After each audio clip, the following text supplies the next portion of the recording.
Well, I'm interesting to hear. I'm really interested to hear what you've brought, what you've got. I'm dead keen. Okay, now, what it says here is classical conservative, also known as traditional conservatism, is a political philosophy that emphasizes several key aspects, and we've already gone through this. The value of traditional, one A is the value of traditional institutions. It stresses the importance of institutions and practices that have evolved over time, advocating for continuity and stability. Then B, organic society, classical conservatism. There he is. Classical conservatives view society as an organic whole, a living organism comprising interdependent members rather than a mere collection of individuals. Okay, now C is skepticism of government activism. There's a general suspicion of government efforts to transform society and politics. The government is seen as a servant of existing ways of life. Now, D is preferred for the preference for the historical. There is a preference for the historical inherited rather than the abstract and the ideal. This includes A. Focus on nation, culture, custom, convention, and tradition. Now, um, E is religion, faith, natural law. Many traditionalist conservatives embrace high church Christianity and other faiths, believing in the guidance of transcendent moral principles and natural laws. Then F is hierarchy and authority. Leadership, authority, and hierarchy are viewed as natural and necessary elements of human society. Then G, practical reason over theoretical reason. Practical reason is regarded as more important than theoretical reason, emphasizing experience over abstract reasoning. So there's a couple things right there that stuck out to me, that I really did notice that's kind of important. I think the first of all, there are good things out of this that I do agree with. It says it stresses the importance of institutions and practices that have evolved over time, advocating for continuity and stability. No, Mm. I do agree with that. I believe that decisions should take time to be made rather than being made off the cuff. You know what I mean? Like, people should take time to actually think about what it is that they're making into a law rather than just get together and come up with freaking ideas and throw them together and then everybody votes and that's it. So Mhm. Mhm. I do kind of agree with that. Now, they also talk about uh, society as an organic whole, like a living organism comprised interdependent members rather than a mere collection of individuals. I kind of go half and half on that because I know what they're saying there. They're like that's what separates conservatism from classic liberalism. Classic liberalism uh, favors the individual rights rather than the rights of the whole. Where conservatism, they don't really like individual rights very much. You know what I mean? Mm. So Mm. those are some of the stuff that I've seen there. Uh, Although it's also interesting, I think that in conservatism, there is a lot of stress on the responsibility of the individual to the community. mm-hmm. So the individual is very important and is expected to give their all. See, So it's that's the key though. They're expected. You know what you mm-hmm, know. I mean, it's not. mm-hmm. Well, I mean, if he doesn't feel like going and working for that job, well, you know what I mean. It's like it's not your choice. You're expected to do it. You're expected to do it. It's yes, it's not your choice. Mm-hmm. It's definitely the good of the organic whole, and and definitely continuity and stability. Not how you're feeling today, but what's going to be good in the long term. Uh, Yeah, it's sort of an attitude, hey? mm-hmm. Now, Mark is back at the listener stage, so I'm I'm I'm go- Oh, I'm gonna hit refresh real quick, okay? okay. And just stay here.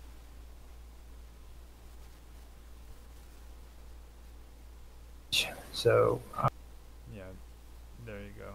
He's back, but or He's back. he's on there. I just don't see him being able to talk or anything. So Hmm. now I'm gonna have to invite Mark as a speaker and see if maybe that'll change him. I'm not getting because I know he's got a mouthful by this point. Yeah, yeah. He's definitely got enough to say. I went in and I sent you an invite. It should be down by the mute spaces area, Mark. You gotta accept it, I'm guessing. So now, when it comes to that though, like the organic society, Hmm. the one thing that really stuck out to me was when we had our conversations about how people felt about kingship and how it started out. You know what I mean? Remember when we were Hmm. talking about that? And you said like Yes. you said that the well, how did you say you did a better job of it? Like they were chosen by the people within the community. Absolutely. The people within the community would notice a sort of an exemplary citizen, and they would approach them and say, look, for the good of us all, would you be the person who takes care of the administration? Because we feel that we can trust you. And so he would generally say, no, I'm fine. And then they generally put pressure on him, and he would say, oh, all right then, for the good of the community. Mm-hmm. So it well, this was this is the theory looking back, right? But obviously at the time it wasn't as simplistic as that. Yeah. You know, I mean, I can see the conservative views when it comes to that. You know, that's probably where that whole idea came from, is because of the conservative views when it comes to kingship. Um, Especially now that I've read most of this stuff, and like the first time I heard it was on a documentary that they were doing. Well, it was about Right? England actually, and they were mentioning it on there, and I thought that was interesting. And then after that, I actually heard you talking about it, you know, so it really stuck out to me whenever you mentioned it, because that actually is something that I have heard.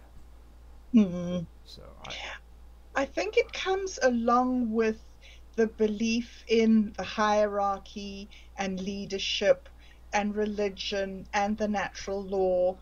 You know, you sort of have this belief that there are different levels of achievement.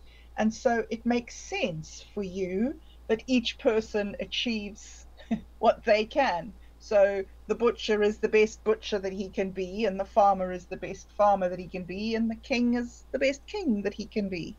mm-hmm. So it is, it's sort of, part and parcel with this organic whole idea. Now with the skepticism of government activism, Hmm. that kind of gets me to thinking that that's probably what inspired a part of classical liberalism too, because with classical liberalism they believe in small government, you know, Yes, and yes. with With conservatives, they're just skeptical about Oh, yes. government activities. Like everything is freaking like they're like Mark. Okay, you listen to Mark. Mark is just 100% crazy.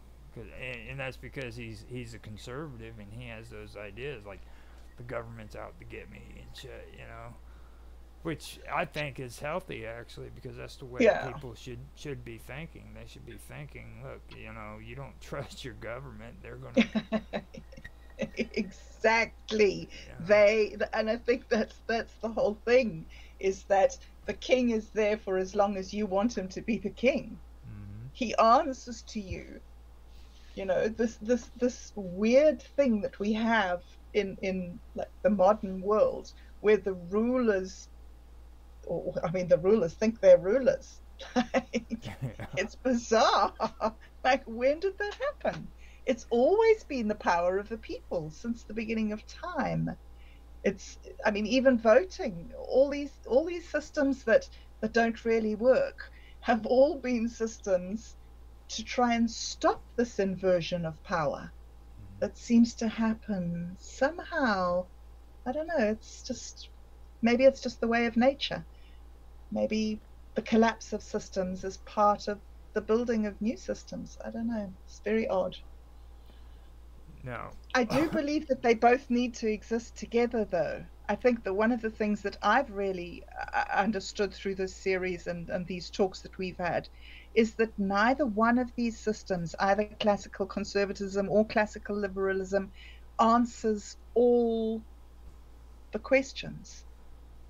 yeah, I've actually learned some stuff too from this, because it's like there's like my whole outlook on socialism even has changed, because it at one time I thought that it was just concepts that were thought up, and I'm actually sad that I had to say that, but that's the way I thought. Mm, But when mm, we look at these other political structures like the conservatives and now the liberals, and you can see you can see where it socialism was actually the result of all of these parties. It was like an evolution. yeah. It was bound to happen. You know what I mean? And Yeah, yeah.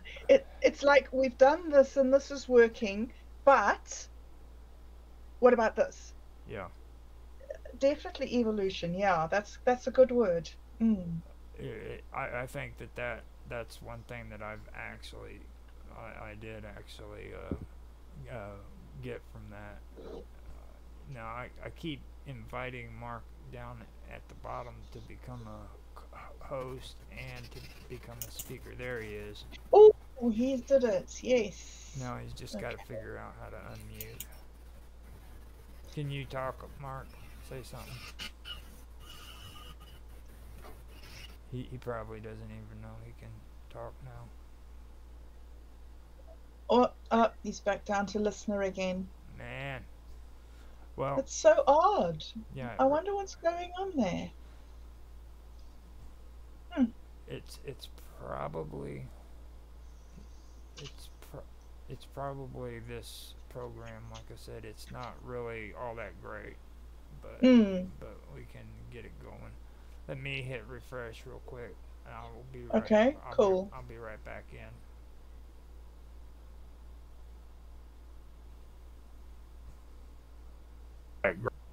There we go. There we go. He's co-host now. Hey. Oh, good. Now Well, that's good. hopefully he can speak.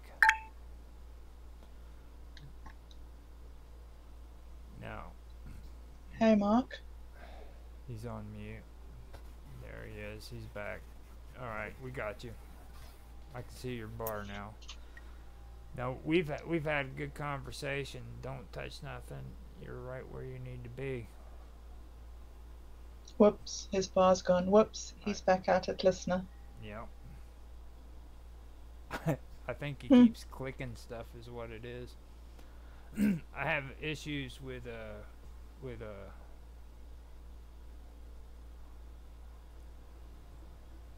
no, it keeps replacing him and stuff and making him to where Invite co-host. Yeah, but yeah, he should be in here now, but it says he is. Um, but yeah, when it comes to like this small government thing too, that's kind of one thing that I do get the from the conservatives, like the skepticism of government. I could see that coming from the conservatives, and they're saying, John Locke, but there would be the obvious thing, that it needs to be small government rather than large government, Yes. because Yes. like even today, in the way things are going today, um, government's just way too big. There's just way too many things that are being regulated, in my opinion, that needs to. I would agree with you on that. Definitely. Um, Definitely. I'm very much of a mind that government, the administrative functions of the society should be paid for but with collective taxes. I think that function of government is a really, really important and awesome one. But there are so many other things that people seem to want government to do that I just don't see the logic in it. mm-hmm. Just Now, when it comes to taxes here in the United States, mm, at one time, it was you were taxed for goods and services. Like if I go down to the store and I buy something, I had to pay taxes for it. Now I agree with that form of taxation, but I don't believe in taxing people for freaking working. You know what I mean? I think, oh you yes, know, yeah, and it's gotten so out of hand now that they're actually taxing people for their property.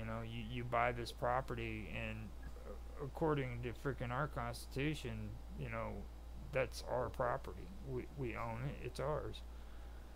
But yes, now they feel that they need the freaking taxes for the property we own because we have to pay for other people's children to go to school.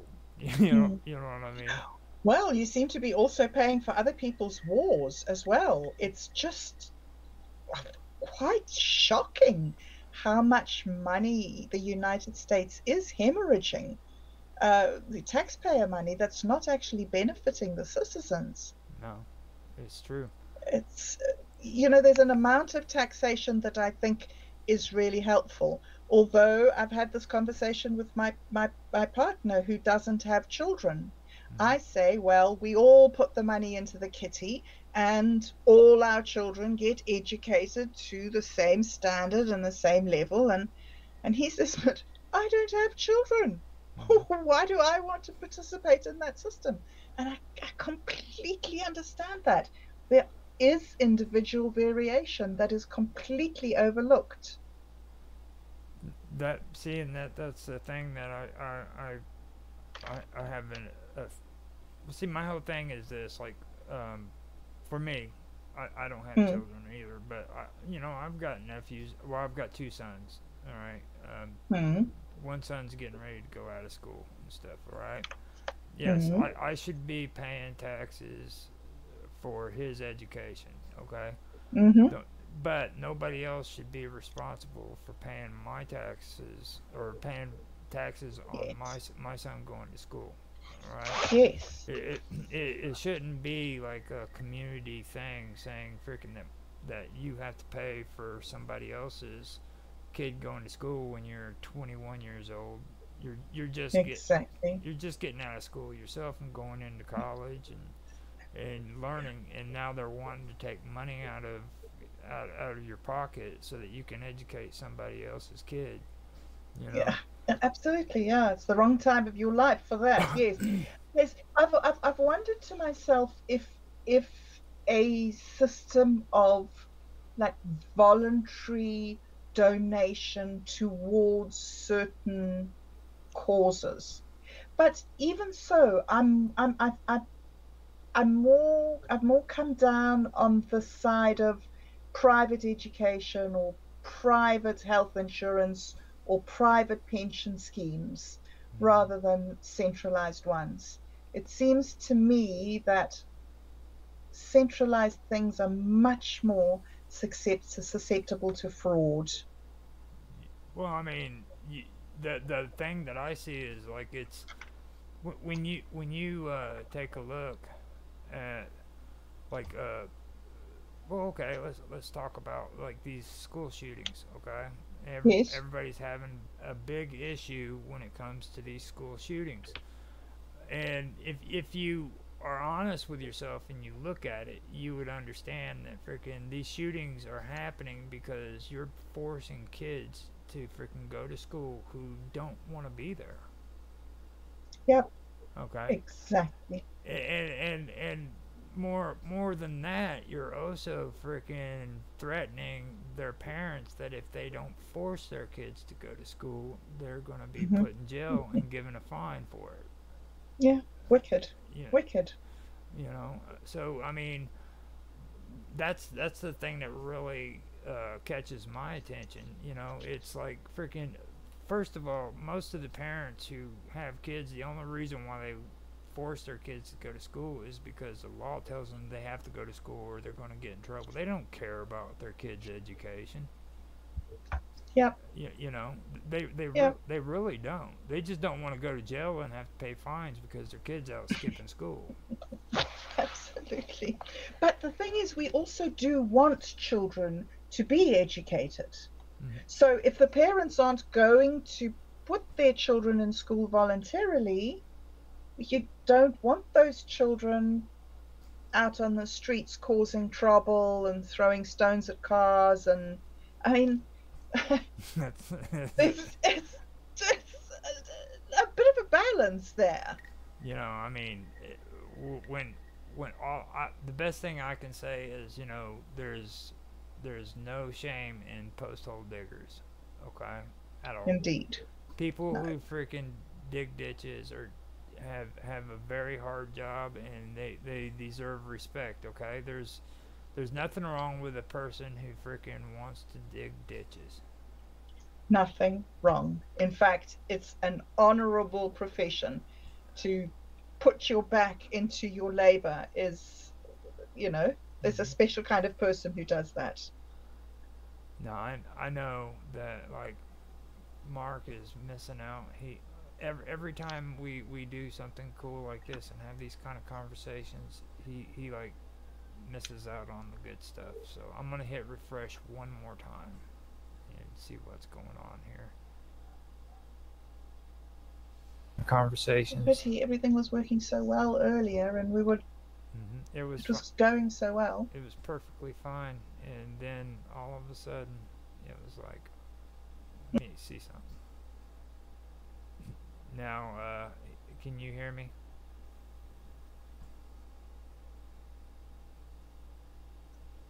Yes, I can hear you. You muted me. Okay, yeah, I hit that on purpose. I was nervous about doing that because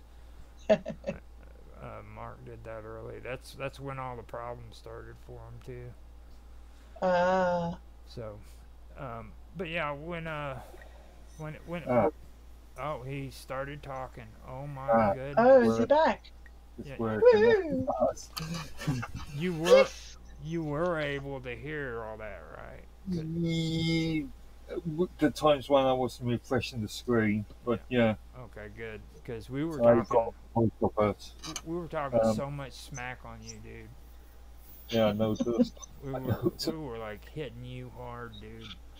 Mm, And it's like there's no way I could have not taken advantage of that because like this is the first time I could talk shit about you and you just muted and couldn't say nothing. thanks. Hey, what's friends for, dude? Like seriously, high five, dude. So Yeah, well, so yeah, but it's recognized. So. give your feed on this stuff because we've actually started a good conversation here. Yeah, And some of the stuff that we've mentioned, if you can remember it, just let me know. but I missed the most of your first part. Now I can go like a few. No, no, it's okay. Carry on. I'll pipe in. Okay, now when it comes to what we're talking about right now, it was more towards taxation. You know, and I brought up the example of like how the education system is like because freaking they think that well actually it started because of private property like here in the United States, man, we started out with taxes where you go to the store, you buy something, you pay taxes for it. And I don't think that it's right now that we have to frickin' pay taxes for frickin' our own property that we bought and paid for, which is actually Mm. not constitutional. I think in the UK, it's you don't buy the property, you buy the land that the property is on. Well, kind of explain that. That's interesting. So I think that's the theory. You don't actually buy if you live in the building to sell. Yeah, you don't buy the property, you buy the land that is the Okay. building is built on. That can include the garden outside, Now see, a car. Um, I actually, I've heard of that system. That's actually a good thing to bring up too, because I know they do that in Israel. And what is it? You you buy the house, or you're actually now it. Whenever you die, does the land go back to the state? you can Oh God, you're all choppy.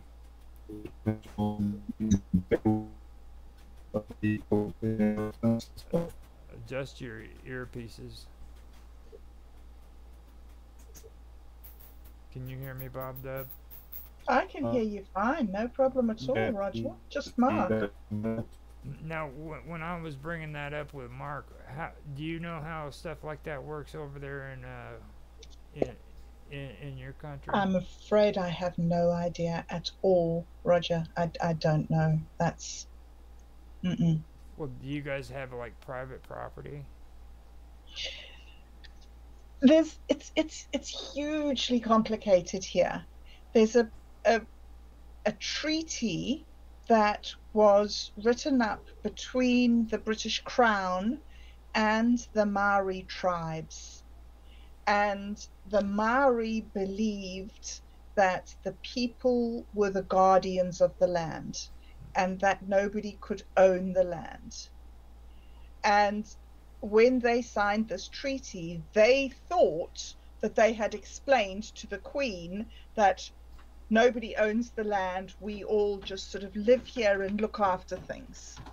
But the Queen, the Empire hadn't seen that at all. They just thought that they were going to carry on as they had in Britain. And so since then, and that was in the 1800s, I think.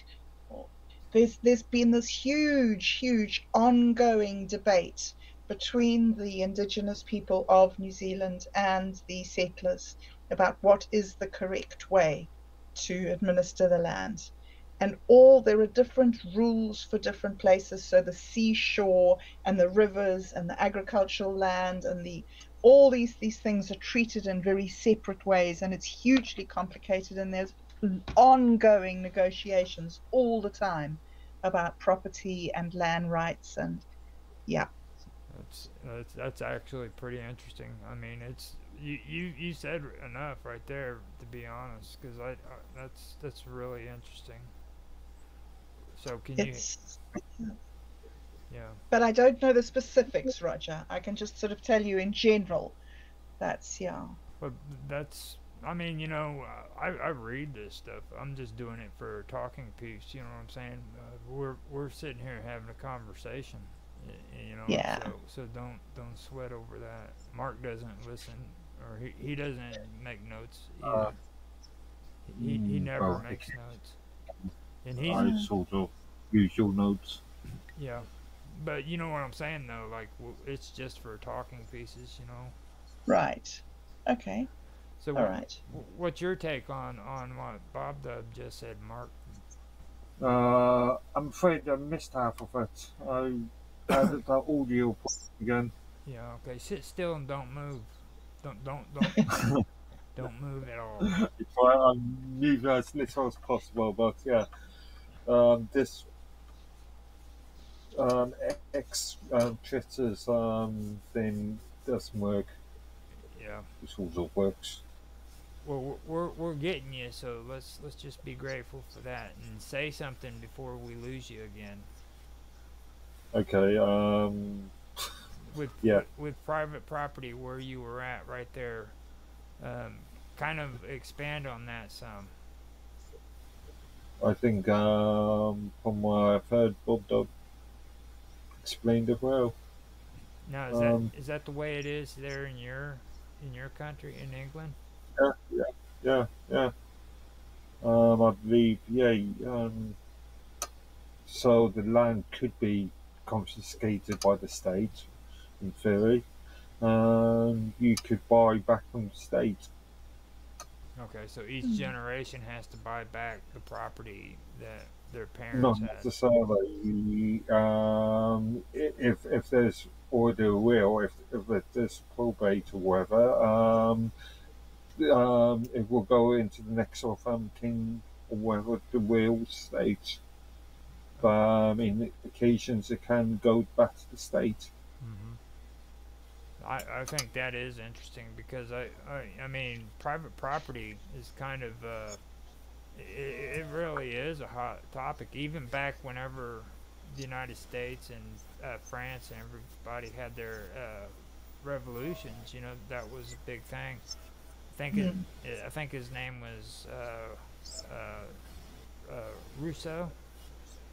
Mhm. He was a Frenchman. He was against John Locke when it came to private property. He believed in a lot of the stuff when it came to classical liberalism, but he was just dead set against private property. He thought that. Yeah, it was more in the Adam Smith sort of camp. hmm Mm. So that was basically what we were getting into, and then it goes even further because now the here in the United States well, they say that it's okay to tax people for property. You know what I'm saying? So yeah, Um, what, just for own? for owning, What, just for owning the property? just for I think owning. that's what they do there in New York, New York State. Yeah, they do it all over the country.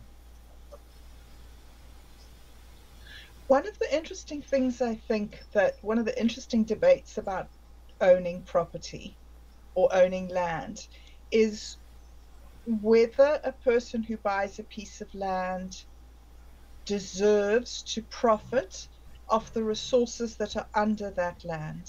hmm So I'm thinking specifically here of the oil barons in Texas. Yeah. I mean, If you, they if you, had their land to farm it. That was legitimate, and everybody agreed with that. But then when they discovered oil underneath the land, those farmers got terribly rich instead of the country getting rich. All the people of the land benefiting from those resources. So that's a huge area of conflict Yeah. among people, among property owners. Yeah. I disagree with having to pay for your property, but in from what I understand from New Zealand, where you pay taxes on your property, the taxes on your property are put into a community pool of money, which looks after community issues around the properties. So hmm your sidewalks and your mowing your grass, and so you're not really paying taxes on your so land, what, but much like because a you own council land. tax in the UK. Yes, yes, yes, that sort of thing is from what I understand of the New Zealand system. Well, Point, you know. we're set up to where it's supposed to pay for the sidewalks and Mm. we're supposed to do all the city maintenance and stuff like that, and then the educational system is what it's all about. But here in like my local town, okay, we don't have sidewalks except for on Main Street. All we have are old sidewalks that are left over from back in 1955, you know what I mean? And their idea of Mm. repaving a road is throwing gravel down and hitting tar with it, you know. So that Yes. that's the gist of my town. We've got two, no, three roads that are actually properly paved, and Gosh. it's on a state highway. So the state highway freaking comes out, and they're the ones who actually fix the roads for Main Street. Where we live here, we live about 20 minutes outside of the main town. So we're on, and the main town is right at the harbor. So the roads end at the main town, at the harbor. And it goes up to Auckland, to the main cities from here, from the harbor. And every time the uh, the socialists get in, they can all the road works. They just say they're not essential and we're not going to do them. And they take all the money and they put it into whatever human development it is, whether it's the education system or the healthcare system, or and then the conservative government gets in 10 years later and they take all the money out of healthcare and education and put it all back into roads. So we've That's just not had a been change true. in government. That's not been true for the last Conservative government. The last 14 years, it's been quite the opposite. For England. In England. Yeah, or in the UK. Oh wow. So see that's something right there too to think about. Thing because Yes. Actually, with the exception of Scotland, but that's just down to the SNP and the poor, allegedly illegal taxation issues at the moment. But yeah, that's being fought in the courts at the moment. now Mm. that's actually going on in court, right? I'm talking about the Scottish National Party and the improper spending of taxpayers' money. That's happened up to when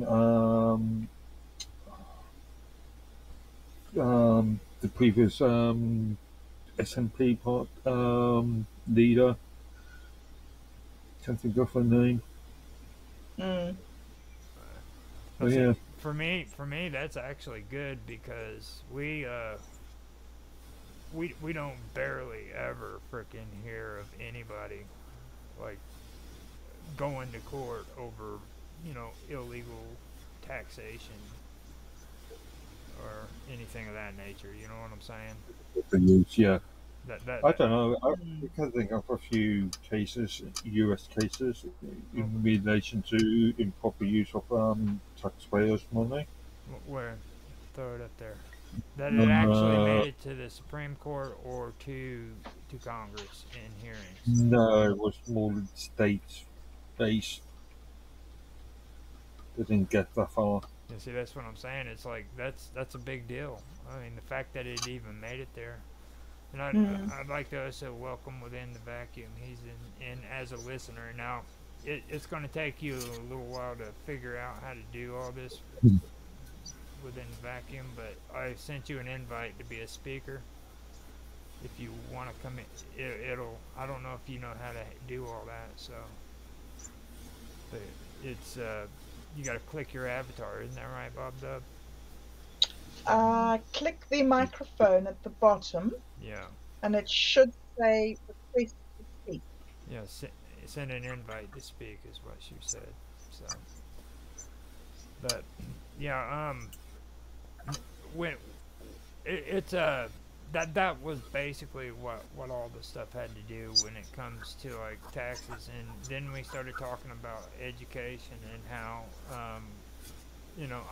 me personally, I don't feel that it's right a 21-year-old person who just got out of school himself has to freaking pay taxes so that other people's Mm. kids could You freaking. remember in the UK, the education system or primary school education system ends at 16, not 21, Well, we don't and do then we, education and higher education we don't afterwards. we don't do it to 21 either. Yeah, Um, yeah. Ours Um, is 17, I believe, 18 for Mm. some. is that a state by state Uh, thing? to be Or honest, is that they just go according to grading systems. When you're in the 12th grade and you graduate, you're done. That's it. so? It doesn't Mm. matter if you're 21 or 16, as long as you get to 20. 12th, you get to the 12th grade. Uh, It's very strange here. They start school on their fifth birthday, and on their yeah, 16th birthday, they no longer have to go to school. Wow. yeah. From your fifth birthday to your 16th birthday. So uh, anything after 16 is voluntary.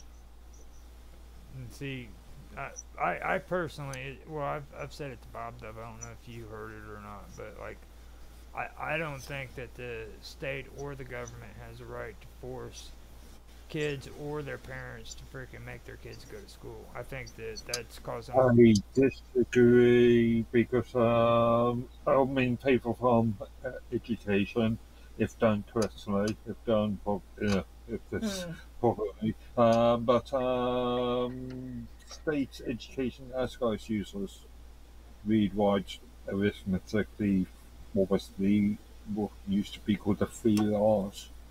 Yes. Reading, writing, yeah.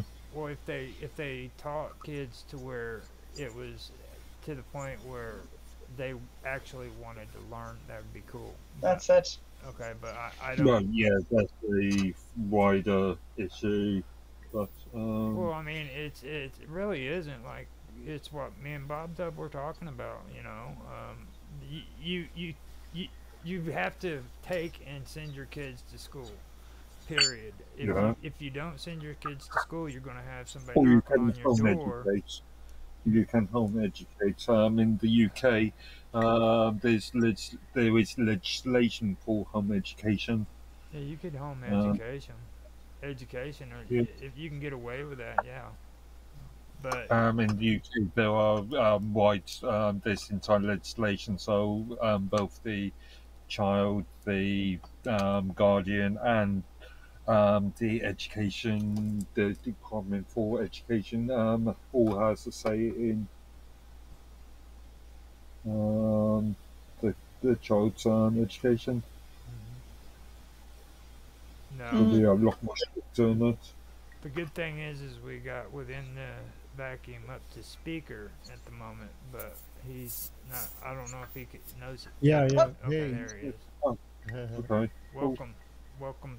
thank you, guys. I'm listening. I really don't know what you guys are talking about. Well, education, I Well, see.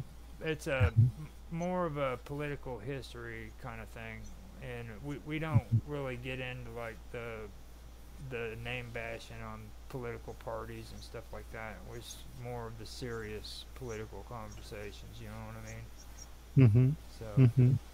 so don't worry about us. We're not going to be bad mouthing Donald Trump or Biden or anything like that. No, we do bash on Canadians though, because they're like open ground, like. Mm, But we don't do it too bad. We just make fun Yeah, of them. yeah. That's all we do. We just make fun of them. And I occasionally will tell like Mark how horrible his country is.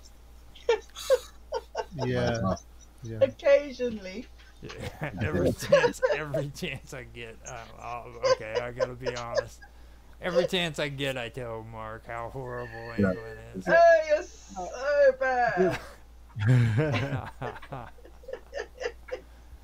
to to put on the table, uh, I really don't think much or pay much attention to the political layer. Yeah. Oh, yeah, You something. know, and the reason is Uh, I think that there's so many things that happens before it gets to the political layer that I just prefer to pay attention to that. Hmm. But it's interesting. It's interesting because you can see how many other things that has been happening in the underground for reflect on the political layer. And yeah, well, some bad actors appear normally, and Yeah. and we Mhm. have all these theater, and and all kind of crazy stuff, and other goods. I think uh politics are there for a reason. Well, I do think politics are needed, but I mean, when it comes to like all of these huge government organizations to freaking like control everything that we need to do, like I really don't need somebody driving down the road in a car telling me that my grass needs to be mowed. It doesn't need to be done. Mhm. Yeah, yeah, You know. I agree. I think the that's the actually the upgrade that is happening, but it's a slow process. I think the the notion of self sovereignty and to take action on things by yourself and in community, right, Hmm. is what's happening with all these web3 technology and all the new possibilities that are opening on the Mm. horizon to build because we build all these institutions and all these because in some point it looks like a good idea, right? Hmm. Yeah. And then Yeah. it get obsolete, and we don't know what to do with that because we have employees and have all these responsibilities and designated task and everything. So yeah, it will be a transition, I think, to from that to automation, probably, of many of those tasks and activities. I don't know if it's gonna be good or bad, or I don't know if, but I think, yeah, like more control on the people. Yeah. Hmm. I Now, think that's what we were saying about having smaller government. Hey, Roger, yeah, it's keep that's the. that's uh that's kind of what, like right now we're kind of talking about conservatives in the traditional conservative ideas and everything. And earlier we were just getting into like talking about John Locke and how he came up with the concept of classical liberalism, with constitutional governments and things of that nature. And that's what Bob Dub was referring to. It's pretty cool. Um, like people, and like with what we're doing here, I agree with you 100%, Bob Dub. I'm doing the same thing. I've actually been relearning things and actually learning new stuff. Hmm. Yeah, Because me too. um, I really had no, like, whenever you when before we started on this series and you said that freaking there were rules that anarchists had, that first caught my attention. I'm like, no way, dude, seriously. And sure as shit, we started doing this, and all of a sudden, yeah, anarchists have freaking rules. I know. You see, that's the interesting thing about government misinformation campaigns is that they just changed the words from rules to rulers. And they did that, and generations of people have been misled. Mm-hmm. Generations of people think that anarchy is this evil, evil thing that aims at destroying society. No, it aims at empowering society, empowering people to be, well, all they can be. I mean, it sounds so idealistic, but isn't that our basic human drive? Mm-hmm. Isn't that why we built society? Was to serve us, not for it us to serve it. No, I really wish Mark's audio didn't mess up because Yeah. like this area when it comes to conservatism, it kind of disturbs me because I Mm-hmm. really didn't have a real clear concept of what conservatism is, you know, and Mm-hmm. like the the elements that it really involves in it's really close to like national socialism, you know what I mean, and like there's a real fine line there, you know what I mean, and it like if you pay attention to a lot of this, you guys were having the conversation before we started streaming about borders and immigration and shit like that, and like if that's not kept checked, that could actually go into a bad area, which would lead into national socialists, you know, and uh, Yeah. you could have a whole bunch of new age freaking neo Nazis running the streets, creating We some could. creating some really bad situations, and you can see that. Like I've actually watched some uh, footage that Mark suggested to me. One of them, you can see that on that one, and I've listened to a lot of other freaking commentary in a lot of the colonies as well, and it seems to be prevalent in everywhere there, and that includes Canada, and then like here in the United States, it's just saturated. I mean, Mm. here, I mean, it's just really saturated. And the weird part about conservatism is there isn't anything written when it comes to traditional conservatism that even mentions immigration whatsoever. Hmm. Okay, at all. The only no, Interesting. yeah, the only thing I could see it being a part of is socialist. You know, the socialist side of things, and that's actually one of the issues that freaking led up to World War II was because of borders and the whole old saying of if you can't speak our language, go home. You know, Yeah.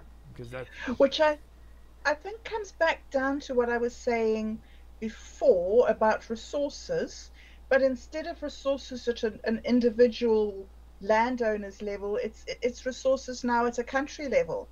Like this is our country and this is what we've got here, and this is enough for this many people. We don't want more people. Mm-hmm, I think it's related to the way the system was built. It's focused on competition, and competition because, yeah, because resources are scarce. There's a scarcity of Mm, resources.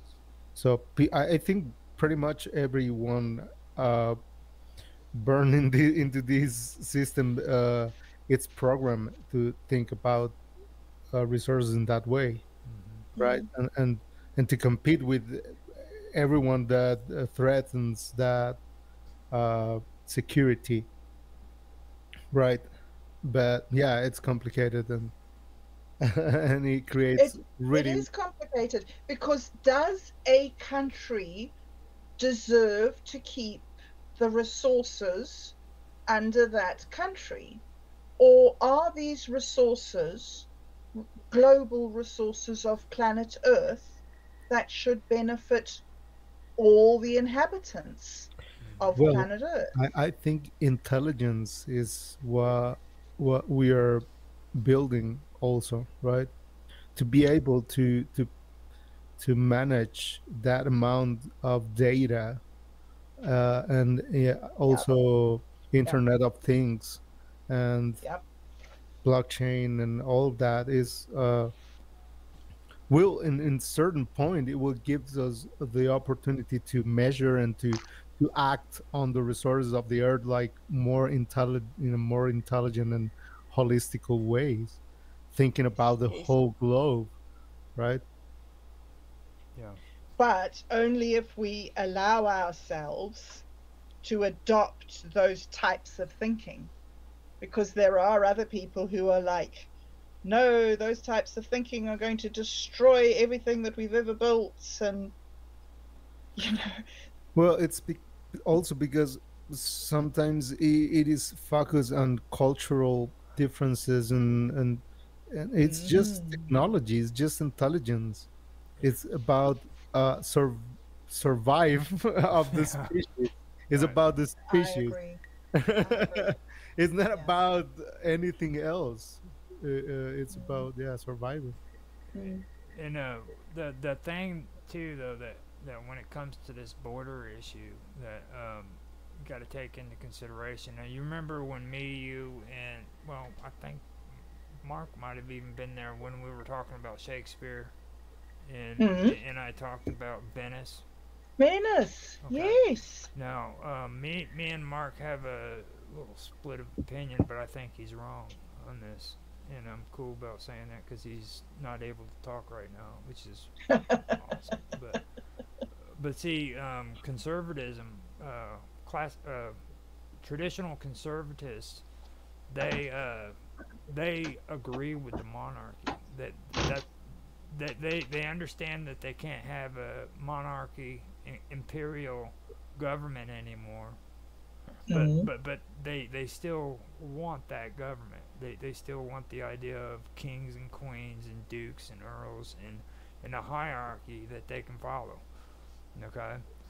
yes. Now, the thing about that is so bad is when you take and you look at like what we were talking about with Venice, they believed in creating a system where their people who had trades and skills were forced to stay within like communities and they weren't allowed to travel abroad.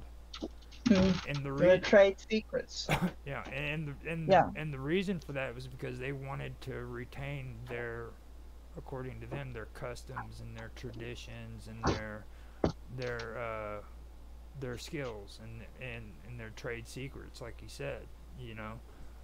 Which in reality, what was really going on was they wanted to be greedy and they didn't want to share with anybody around them. Hmm. Okay, and that's something that I'm getting at with this conservative thing too. That's why it's so close, or it's so there's a thin line between conservatism and national socialists. Hmm. Because they come real close, and the way that you can really hear if they're actually conservatives or if they are national socialists, it's usually when they start breaking off into conversations about reform and about Hmm. things of that nature, and what they need to do, because a conservative doesn't believe that the government should be dictating all of this stuff. You know what I'm saying? Yes. So that's how you do it. And in one of Mark's videos that I seen, that's what I seen. This dude was doing great. He was sounding like a real good English conservative, but Hmm. about halfway through, he should have shut his mouth. Right. Yeah, went too far. He went too far. He just started talking about reforms and regulations and the Mm, border, and mm, you need to give up your individual rights mm, to come into mm, our community and be a part of our community and all that mm, stuff. And I'm like, man, seriously. I'm like, you were doing fine until you started to run your mouth about that stuff. I was like, mm. and you can hear it if you pay attention. It's usually halfway through these people's speech. It's very tricky. I find it, for me, I find in my mind, I try to balance the idea of running our societies by hierarchies, which to me is how I think conservatism works, and running our society by networks, which is how I think socialism works. And the closest that I've come to be able to integrate those two separate ideas is that we need hierarchies of networks.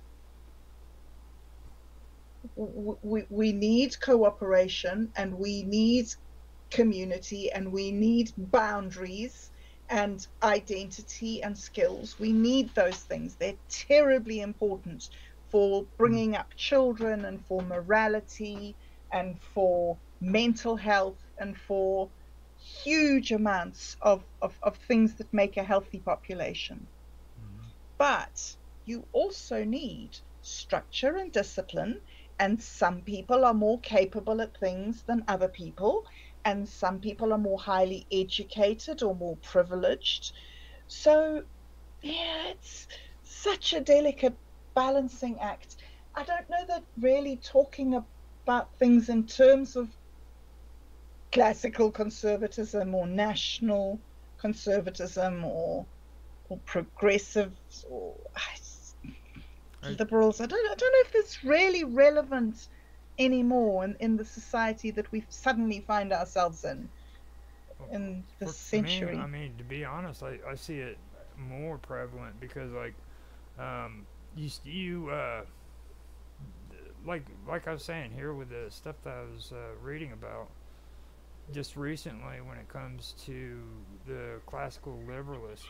Um, there's one thing that was never taught to me in school, okay, Mm, at all. I learned about freaking the liberal uh, idea of government. I've learned about the conservatives and everything. It was later in life that I learned about John Locke, the classic conservative or the classic mm, liberalism. But even at that point, I didn't understand what the radicals were and what radicalism was, okay, and what it is still today. Like this was a part of history that has just literally been ignored. mm, Okay, mm, people, mm. and I ran into it on accident because we were doing this show, man. You know what I mean?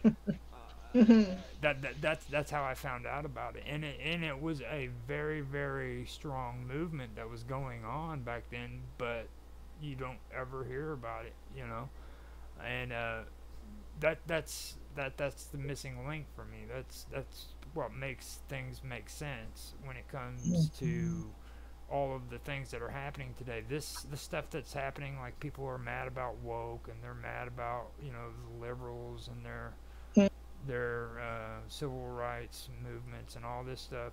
And they don't understand it's been here all along. It was back. Yes. It was here all the way back when the Constitution was drawn up. It was Mhm. during the French Revolution, all the way up until now. Absolutely. The, It's since the beginning of time. This is things that people haven't been able to balance. no, I mean as a movement, like Oh, oh, oh, oh, oh. the All right. Sorry. radicals, Yeah. okay, these radicals have been here, and it's just everybody just overlooked them, and didn't pay attention to what was going Mm, on there, and like with John Locke and the constitutional governments and stuff, they they believed in a lot of that stuff, but at the same time, they're the ones who believed in reforms. They're the ones who believed in you know a, a lot of government. They didn't believe in the small government idea. Like mm, they didn't. mm, So and these were the ones that were considered the far left for liberalism mm. during those time periods, and nobody ever freaking thought of them as a threat. They just had the free space to where they could just grow and grow and grow until eventually here we are. Here we are. You know. Uh, Nice. uh, but uh, all these movements and like I think is a bit of generalization, but in a way, if you look at the deeper in a deeper uh, aspect of it, is like they all connect in some sort of frustration Mm-hmm. that it's Mm, coming from the same thing, which is competition and struggle for surviving and for is basically the same, and it creates all kinds of different tendencies and frustrations type organizations, but it's all the same at the core. It's, Mhm. it all has basically the same root. Hmm. And everybody's been screaming this stuff for the hundreds of the years. the thing is that if we want to uh you know to bring an opportunity, we have to get in a way to get rid of all those terms, because when you put the word anarchism in front of anyone, it will, you can call it like a contaminated word in a way. Indeed. Like Indeed. it takes you, me, Yes. I love punk rock and all that shit, but it take me to another place. It doesn't take me to natural law and all these basic principles that it's about, right? But so Yes. it's really complicated to talk about society in the same terms that are the result of deeper behaviors and human aspects. No, no, And I think that's, sorry. just to be clear too, within the vacuum, when I was mentioning anarchists and stuff, what Bob Dub introduced to me, it upset me because I love my old concept of freaking anarchy. You know what I'm saying? Like that was fucking the coolest shit, dude. When I was growing up, there was nothing cooler than being an anarchist. You know what I'm saying? I know. I mean, and then all of a sudden she just springs it on me. Well, they got rules. I'm like, seriously, dude? Nah, It's not. nah. I'm thinking Sid Vicious. You know what I'm saying? I know. Out of It's so. destruction, self-destruction all the way. Yeah. It's like go for it. And this chick from freaking New Zealand comes up. Oh, they got rules. I'm like, no, dude. Whatever, whatever. And sure as shit, she proved me wrong. Well, it's supposed to be natural law, natural rules that human beings, uh, like very fundamental, right? Like uh very very basic rules, but yeah, otherwise it can't work. But yeah, the term is contaminated for me, and all these, left, right, and liberalism, and all these words are like super dirty, like Yes. right. It And takes you to whatever, and I, like, yeah, maybe they still are sharing certain type of frustrations, but it'll mute to another type of thing. And then you see, I thought, like, I think, like, in with COVID, it basically, like the left turned to right and backwards. I don't know what happens. It was fucking crazy. Yeah, it is. It really is. But, it's because, like, when you put a title to it, is, you lose the capacity of really analyzing what's going on there sometimes. Well, I just like the idea of being able to do the anarchy sign and then spelling boob backwards. You know, like like those are the two coolest things I ever did when I was a teenager, dude. Smoke on three. I smoked pot. I freaking spelled boob backwards, and I freaking did the anarchy sign. you see, the good things in life. Everybody needs a bucket list. Yeah, I mean that's it. But But isn't it interesting, like what you're saying within that all the words are contaminated? Do you know when it's even beyond that. It's not just that our words are contaminated and mixed up. It's also that each culture has a different meaning underneath the words. Like here in New Zealand, I'm seen because I've come from Africa. I'm seen as being opinionated, arrogant, disruptive, uncooperative. South Africans are really disliked in New Zealand because New Zealand values apathy, what I see as apathy and a lack of individuality. In New Zealand, there is no class. There is no. There is no. These people are better than those people. It's like we're all one. In South Africa, you're you're running to stay ahead of 6 million starving, literally starving people who would take your position in a minute. Mm-hmm. So it's just so weird. I'm the same person in both countries, but I'm seen so differently in both countries. So it's not just language that we're battling to have these to try and find common ground. It's also cultural perspective, I Right. think. Sounds good.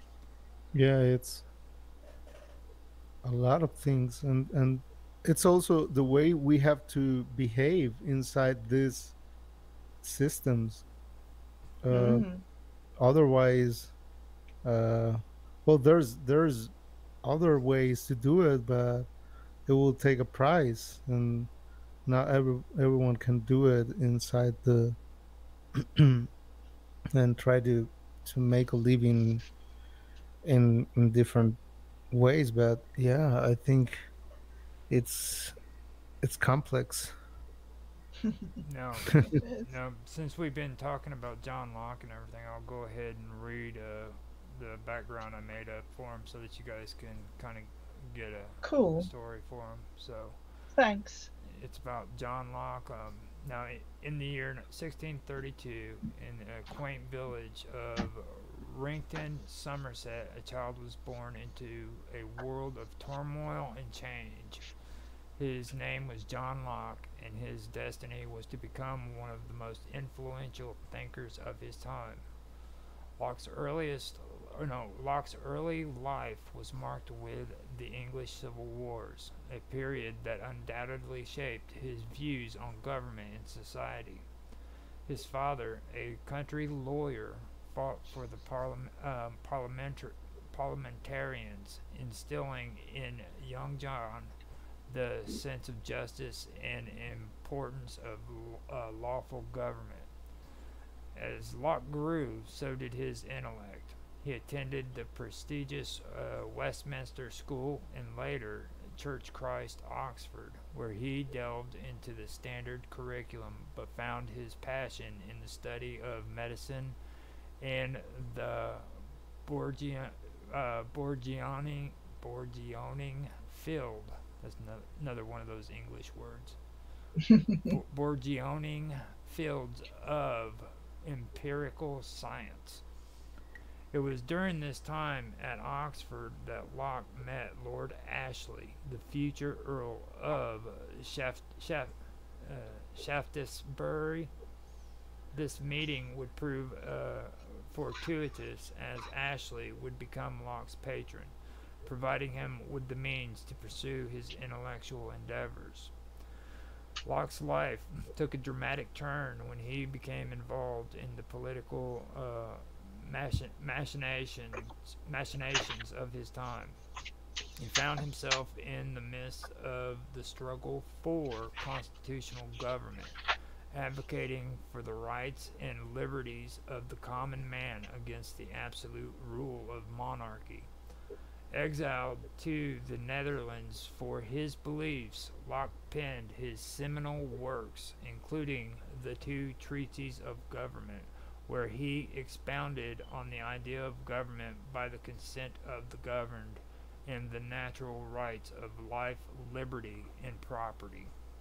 Hmm. The revolutionary ideas no, these revolutionary ideas would echo across the ocean and inspire the founding fathers of a new nation, the United States of America.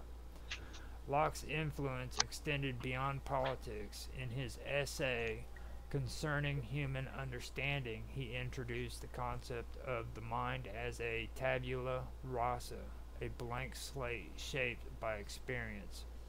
This idea would become a cornerstone of Enlightenment thought and paved the way for future philosophers.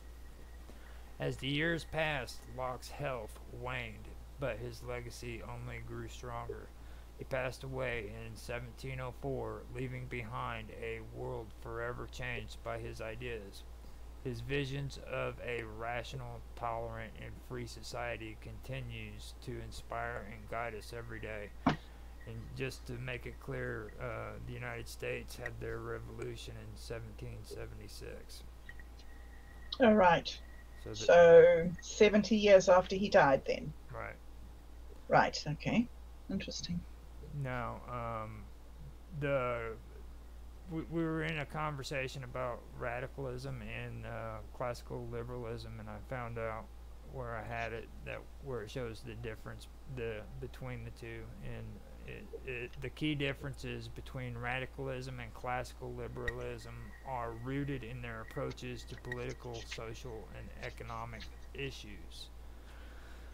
A scope of government. Classical liberalism advocates for a limited government role, emphasizing individual autonomy, economic freedom, and protection of civil liberties under the rule of law.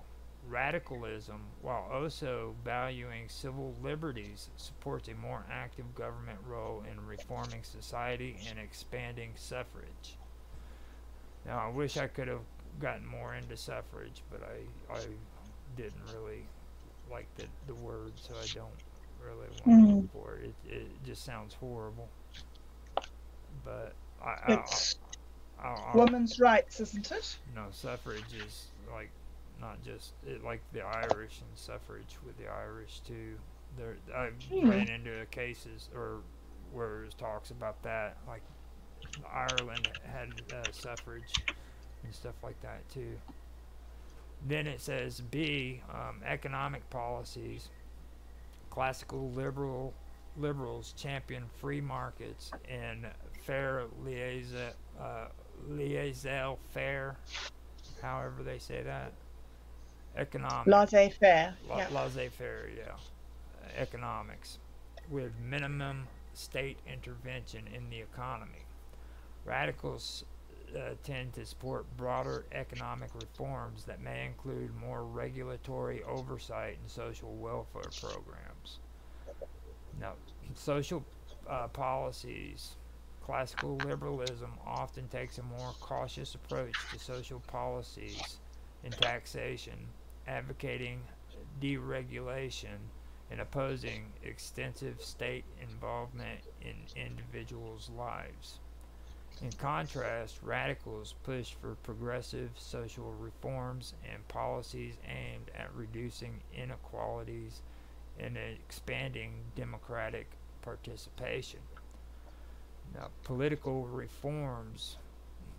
Radicals are more inclined towards electoral reforms such as widening suffrage beyond property owners to include more of the population, whereas classical liberals were initially more conservative about existing voting rights. Now, right there is something that I actually think we had a conversation about on here or on another show, but I believe it was after Andrew Jackson came into office as being president when poor people could actually vote here in the United States. Like and I think that would apply to the radicals who actually introduced that. I'm not positive about that, but that's what rung out to me when I read that, because I do remember them saying that poor people who weren't landowners didn't have the right to vote. Yeah. So that was something that stuck out to me when I read that. And radicalism in the 18th century did indeed follow some of the beliefs of classical liberalism, but it also diverged in significant ways. Classical liberalism was emerged in the 17th century, which emerged in the 17th century, primarily focused on the protection of individual freedom and limiting the powers of government to prevent abuse of power. It advocated for the political system the political system that could protect individual freedoms while preventing those who governed from abusing that power. On the other hand, radicalism, especially during the late 18th century and early 19th centuries, represented the leftward flank of liberalism and was a precursor to social liberalism, social democracy, civil libertarianism, and modern progressivism. While it shared liberalism's concern with civil liberties and opposition to autocracy, radicalism went further in advocating for electoral reforms to widen suffrage and other policies that the classical liberals might have considered too far reaching. In essence, while radicalism and classical liberalism share common ground in the value they place on individual liberties and limited governments, radicalism was more progressive and reformist, seeking broader changes in society and governance. So, if that made any sense. Interesting that you say it was the root of so many of the modern sort of progressive movements. Mm-hmm. When was it? When was radicalism? Was this also during the 17th century It that it emerged? it was hand in hand the 17th century and Right. and everything. I mean, like Mm. where there was one, there was the other. And Mm-hmm. the weird part about it is like when we started having conversations about conservatism, and I ran across this whole thing about the radical movement during the time. Mm. I was starting up my live streams for video games, and I started playing Assassin's Creed Mm-hmm. Unity, Mm-hmm. Mm-hmm. and it was so weird because this game is placed in that time period in France, and like they had freaking radicals on there, you know, and like whenever you run into them and you get in a fight with them in the game, man, they look at you and they go, "You conservative, I'm gonna kill you."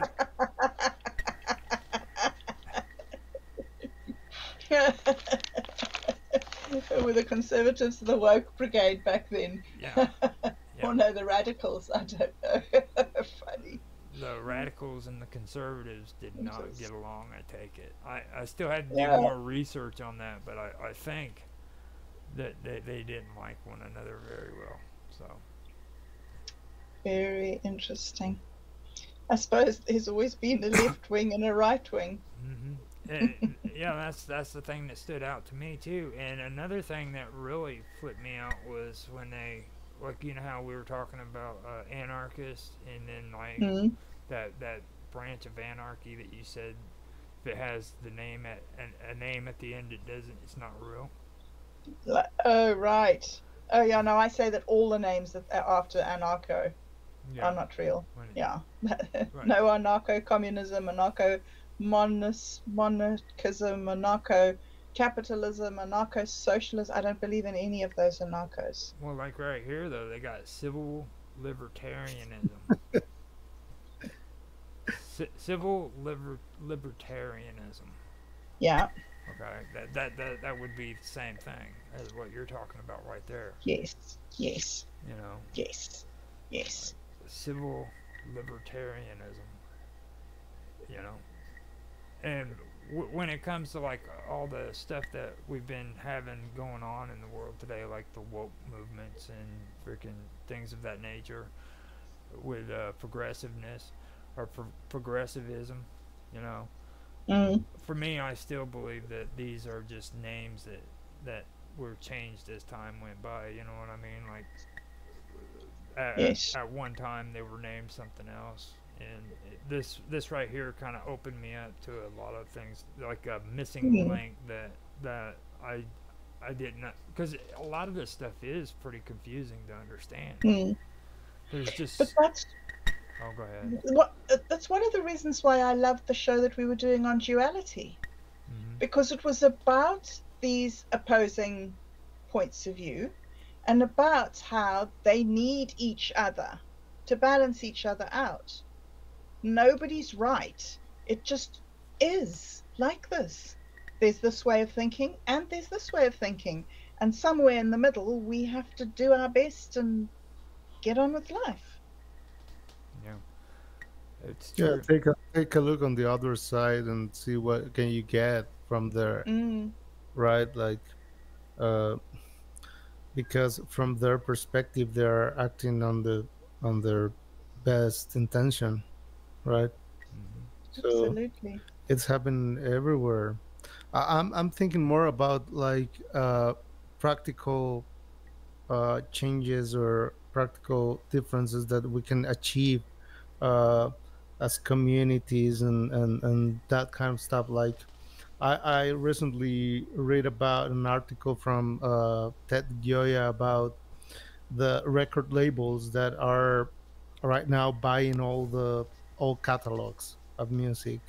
Mm, So and they want it's full centralization of the value and all the the music catalog of these uh great artists. So now for the first time we can do the same and create a treasure of music and value, but for the first time that is owned by the communities and mm. by the artist actually. So that will create a really uh, great change, I think, Oh, in yes. how we manage resources and value and what we create as communities. And the people's opinion of how they can be involved in that. Because all the way through history, we've had to outsource things to specialists. You know, you're our medical health team, you're our agricultural team, you're our transportation team. We've always had specialists. And I think that it's fascinating to be in this place in history where we're trying to have these conversations and we're trying to, like you say, with cataloging all the music, making people empowered in that process. It's just so wonderful. But the thing that I think coming to this, one of the things that I think is that the fact that we can't talk to each other and we can't agree on different words, and we have these terrible divisions of ideology, because I think that that brings disunity between us and that stops us participating in wonderful initiatives like you've just mentioned with the cataloging the music.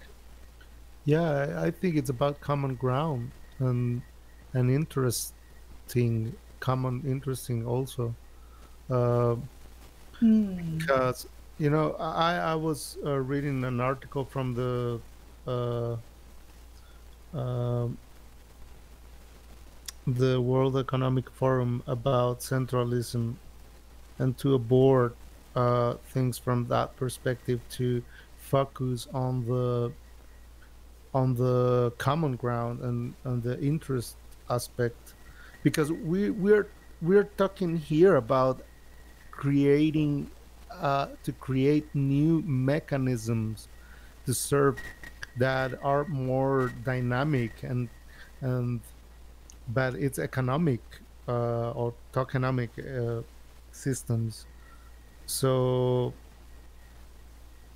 it's about that. It's not about ideology. It's not about anything else. Well, But well, you know, like when you say that though, you gotta also realize like what we are talking. This isn't really that. outdated because like when it comes to free trade, okay, having an open market where everybody has the right to trade their goods and services. Your music, right there, is a good example of that. You know, like it's important that you should be able to freely do with your music what you want to do with it. Nobody should be dictating to you that you can do Mm, this and you can't do that. mm, You know, exactly. Yeah, and the thing is that that's why it's important to create options right? and diversity, and to keep it open to review, so it could grow and adapt to different necessities and different perspectives, because that's the I think that's the magic of this all of this, that we can be creative, and we can for the first time we can create options for, for a bigger uh, scope. Do reach for the stars, basically. You can. Mm, We live in a time now where you can pretty much do anything that frickin' you want to do. If you're looking at it from my aspects, I'm a 51-year-old man. You know what I mean? I was born in '73. Okay, Bob Dub before you came on was talking about talking to each other freaking through two tin cans. You know what I mean?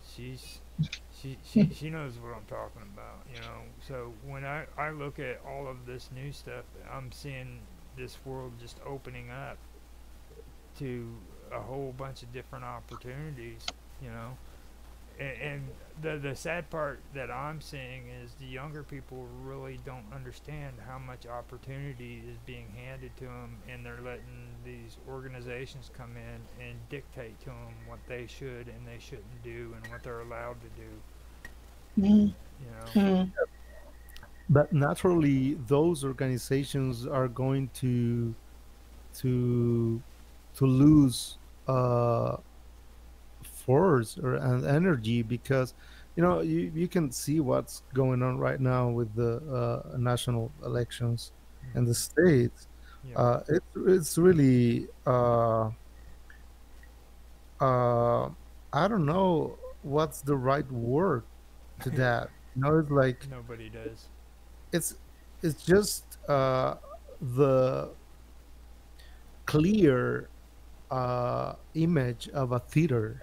Yeah, It's a show, yep, and that's why I was telling you at the beginning, like, okay, I don't really pay attention to that layer, because what's going on is in other aspects, hmm. and what's getting there is already, what has been decided before. And see, like right now, I wish that Mark's mic could actually work because like whenever we started this show, okay, I told Mark, I even told Bob before at one point, like I don't really like doing politics no more. And I when I first started this, I was really kind of leery about doing it because I'd walked away from politics. I love political history. I love that they have some of the beautifulest writing that I've ever read in my life because I really love the writing, you know. But mm, but I just don't like the political climate that we've had for quite a long time now. So I walked away from it, and I refuse to do it. The channel that I've got on YouTube is called the Praetorian, and I was doing politics on there, but I actually stopped doing it because it politics was starting to disgust me. And mm, when we did this, we it was under a clearer understanding. We're not going that route. It's not going to be about bad mouthing political parties because I'm against them or you're against them. It's going to be about serious issues. You know what I mean? Mm. And that's basically how we've been doing it. And I really love this. You should see how many people we've actually had on here. We've got you on here now within the vacuum. We've had what's not Nick? Yeah, that was Nick. What was his name? Nick or Bob Dub? Nick from Naroki? No, freaking Vince's partner. You and Vince. Oh, Julian. Julian. Julian, yeah. We had Julian on here. You've been on here. So is freaking Otto. I mean, Yep, Otto. and we've had so many different people with different viewpoints, and we've had great episodes of this stuff. So don't be discouraged just because we're talking about politics, okay? I mean, Oh yeah, no, definitely. because we're not. Well, we are crazy. Don't get me wrong. Mark's the worst out of all of us. No, I've been involved in politics as well because many of my friends are from well, I ended up hanging out with a lot of students of politics from the university. So yeah, I've been involved a lot into the national politics, but like as an observer, right? Mm-hmm. That Mm. I've been looking the thing like really close, and I learned. I think I've learned pretty much what's the what's the deal with that. And Yeah. yeah, that's Mm. why I'm Mm. telling you like, oh no, I don't pay attention to that. It's just Mm. uh, I think that what you're saying, but right at the beginning of the show today, we were talking about the difference. Well, not the difference even. We were just talking about classical conservatism and how it relies on practical reason and not theoretical or abstract reasoning. And I'm thinking here that's kind of what you're saying within the vacuum. You're saying, let's do it. Let's get in there. If it works, that's great. But let's not worry about theoretical stuff because, like, where does it really take you? because it's to start the journey in an already made path in a way.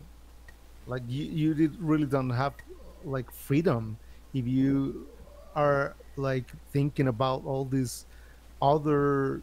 It's important, of course, it's important to consider all of the Yeah. history and where we come from and what we have here. But what we have here, the good and the bad, allowed us to create new things finally. Mm, So that I'm more excited about it than yeah. the old things that didn't work you know Yeah. so We do live in an extraordinary age. I mean, there has definitely. never been, particularly, I was thinking the other day with watching all these hundreds and hundreds and hundreds of YouTube videos of young people just standing with their instruments somewhere, busking on a street corner or in a forest or in a park, just standing there singing their song into their cell phone. Like when we were children, good heavens, you wouldn't be able to do that. You'd get hiss in your recording, and you'd get all the noise from everywhere around, and your music would be lost. And I mean, watching these youngsters just recording studio version songs on their cell phones Mm-hmm. is Yeah, it's a new type of technology. yeah, Well, yeah. well, within the vacuum, he if you watch some of his clips, he's a madman, dude. He gets it Yeah, going on right there with his laptop. He even shows a picture. He's yeah, got his laptop just sitting there, and he's just jamming out with his it's buddies, and they're doing that's quality shit. extraordinary. It's extraordinary. It's extraordinary. I Uh, mean, do you remember, Roger, sitting with cassette tapes, yeah. cutting the little bits that had got broken and putting them together with sellotape Yep. and rolling it up with a pencil? Yep. I think it's great to have all these toys and new tools to create, and it can make your life really easier when we're talking about production, music production, and everything.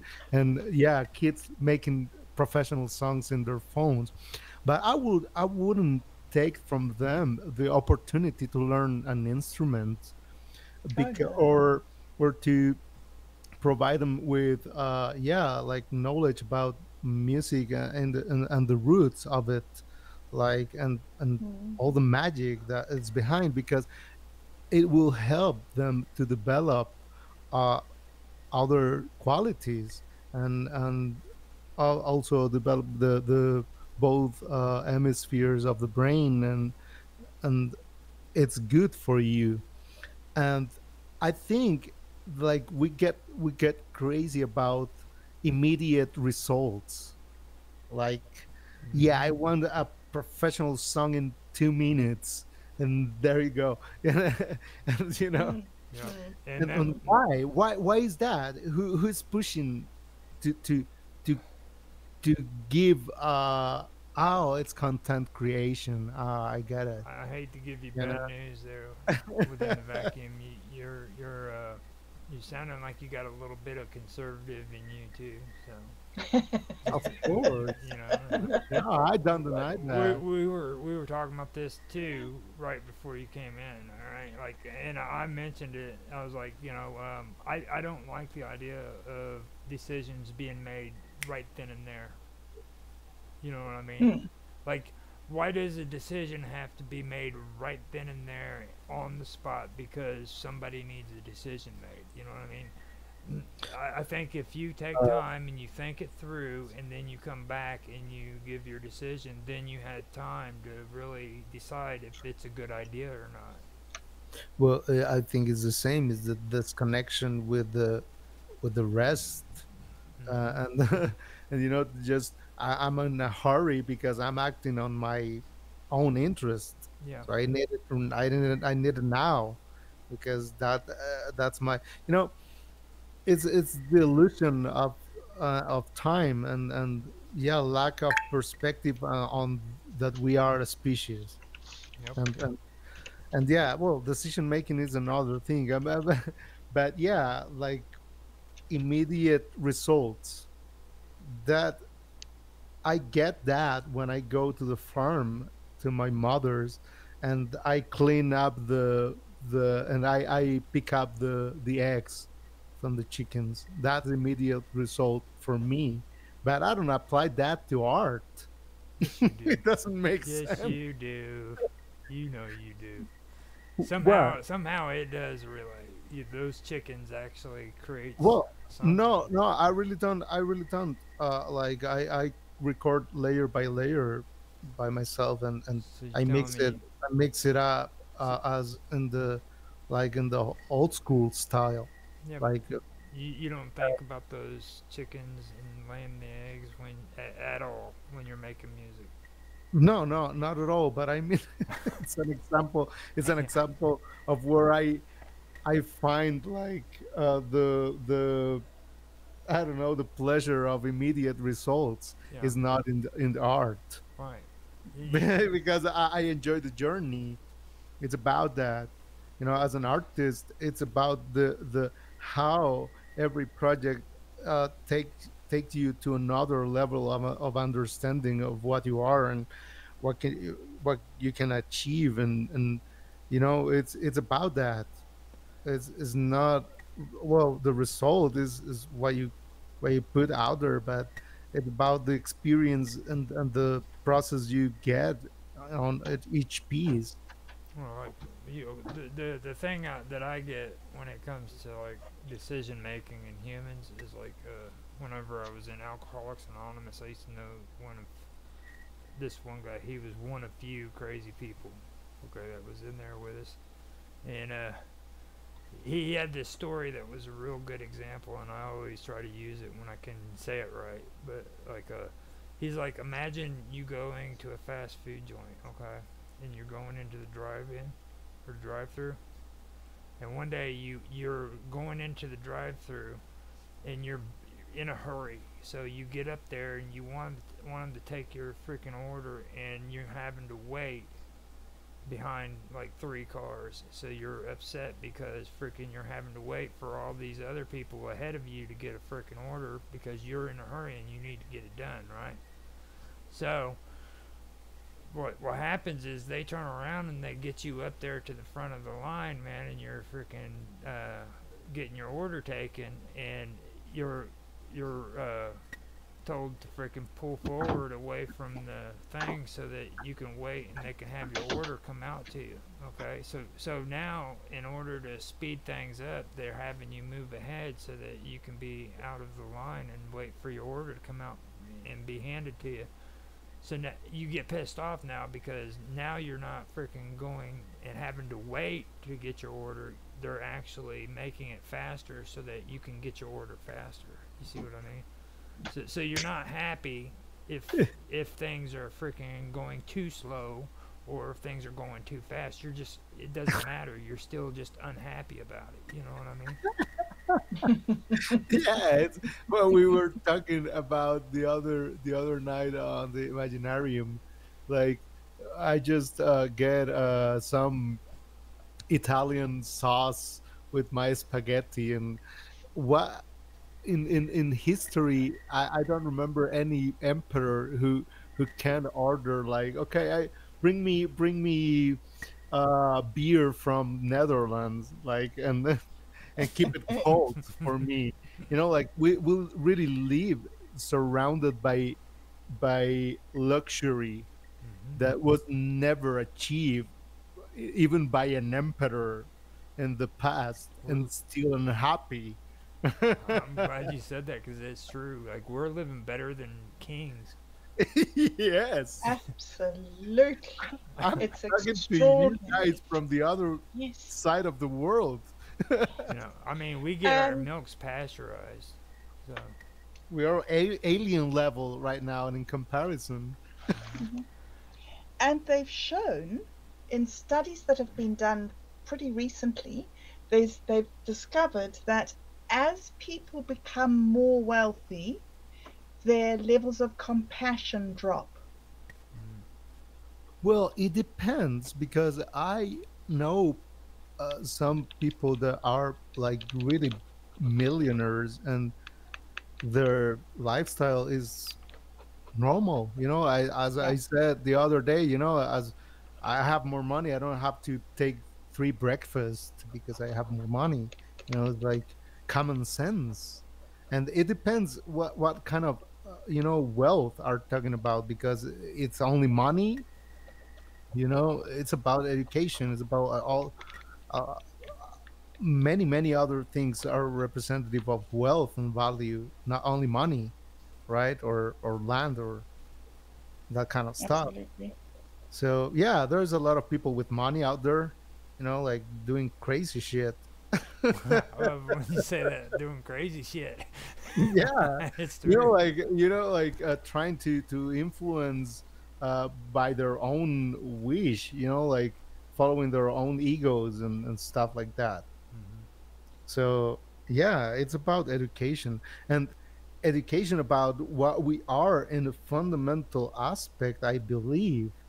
Like, about what we are as humans, No, not what we are in our uh attack, like if I'm a liberal or not, th- or conservative. that was actually something I did want to, because that was something we were Mm, talking about when you came in, and I wanted your take on that because this is something me and Bob Dub were actually talking about. Now, do you think that it's uh, productive to force kids to freaking learn something that they're just not interested in? Like, what's your take on that? Forcing them to go to school and forcing when they don't really want to learn the stuff that's being given. What's your take on that? Well, each case is particular. It depends on the kid, because uh we are all different. For me, it wasn't good.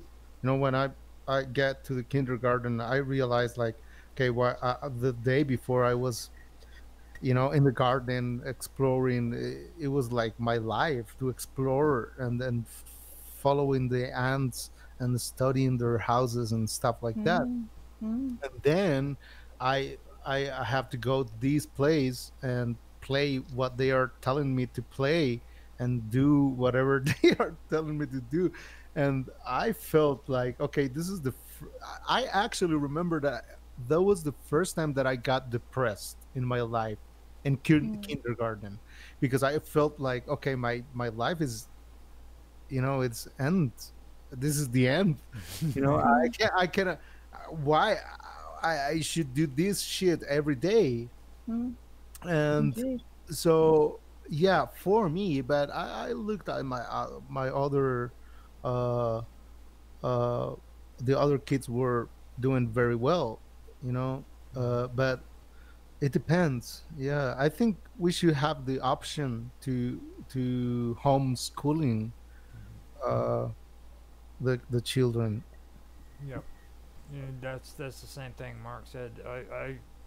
And I keep forgetting the fact that like they can do that now. Like back in the day, that was hard to do. Oh, Okay, yeah. like you actually had to have a teaching degree if you even thought you could get away with teaching your kids at home. Homeschooling meant that the parent had to have a teacher's degree. Yeah. Period. There was none of this internet schooling stuff. So like sometimes I forget that it's not like that anymore. And I have the opportunity to went to university when I was 11. I got accepted at the University of Costa Rica, and it was really good because I realized really early that that wasn't the path for me either. Yeah. So I just, I knew it. So I had to look for alternatives, private Mm, and mentorships and other kind of options, because either they were offering anything that was a line of my own interest, right? I found it in other places, completely out of the greed.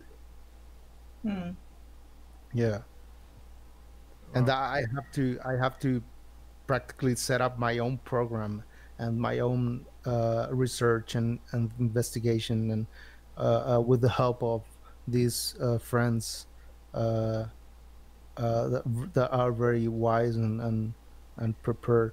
But yeah, it wasn't. There was nothing for me into the system of, or at least the options that were at the moment. Yeah. Well, the reason why I brought that up is because we were having a good conversation about it, and like I did want your take on it. You know what I mean? Because like we've all got our own opinions about it, so I thought that was important to bring up to you too, because that was it was a good conversation when we were talking about it. So I didn't want to forget you on that part. Yeah, I think there's certain fundamentals that everyone should know, right? Like Hmm. basics, the basics. But after that, uh, well, I personally believe that uh, the child should lead uh, his own program with the interest, with what calls his attention, Hmm. and every day, like, because kids are like that, like they paid attention to these and that, and it's about exploration of the world, is not about learning these to become the right machine that the systems need. Well, I'll tell you what, we've come to 2 hours and everything. So before we go, I'm gonna ask you guys if you could kind of give yourself your uh give you. Oh man, I'm having a brain fart now. Can you guys kind of give everybody a place where they can maybe get in touch with you, or where they can watch your videos and things like that? Start with Bob Dub. Thanks, Roger. Okay, so I have a YouTube channel which is called Bob Dub. Also on Rumble as Tiny Baby Kangaroo. But my home is minds.com. So if anybody'd like to talk to me, I'll be on minds.com, also as Bob Dub. Yeah, thank you very much. And Roger, thank you so much once again for the privilege of being involved in these fantastic conversations. I think that this is offering us an opportunity to share information at a level that just doesn't really exist very much in society. So it's a real privilege to be able to come here and have these talks with you guys. I'm, So thank you. I'm glad that you're here too. Now, that that's not the end of it though, because we got to get some information from within the vacuum. And he's got cool stuff. He's not.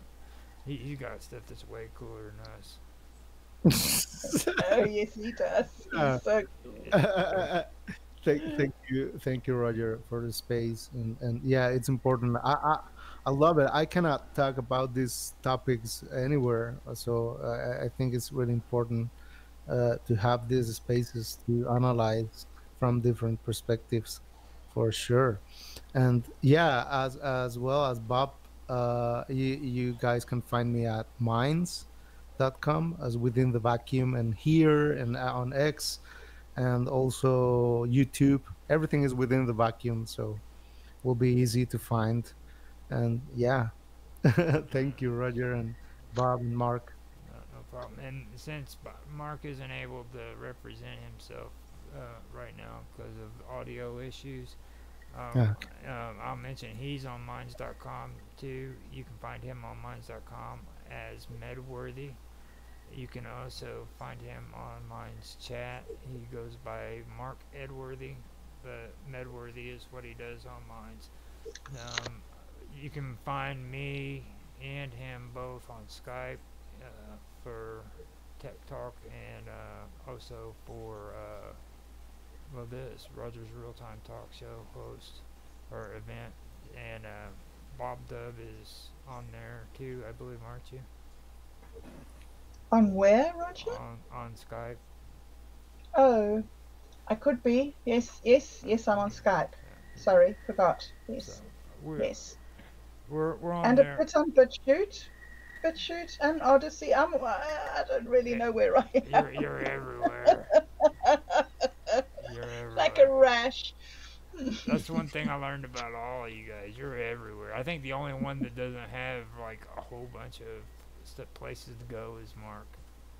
Like he's the only one. Like that's it. Right, yes. Yeah. Like, He's focused and concentrated. yeah, he is. So with that, I am going to go ahead and end the stream and say thanks again, guys, for being here. This was great. Thank you, Roger. Thank you very much. And thanks Awesome. and sorry you weren't around, Mark, but thanks also. Yeah, thank you. Bye, guys. Bye bye. Bye.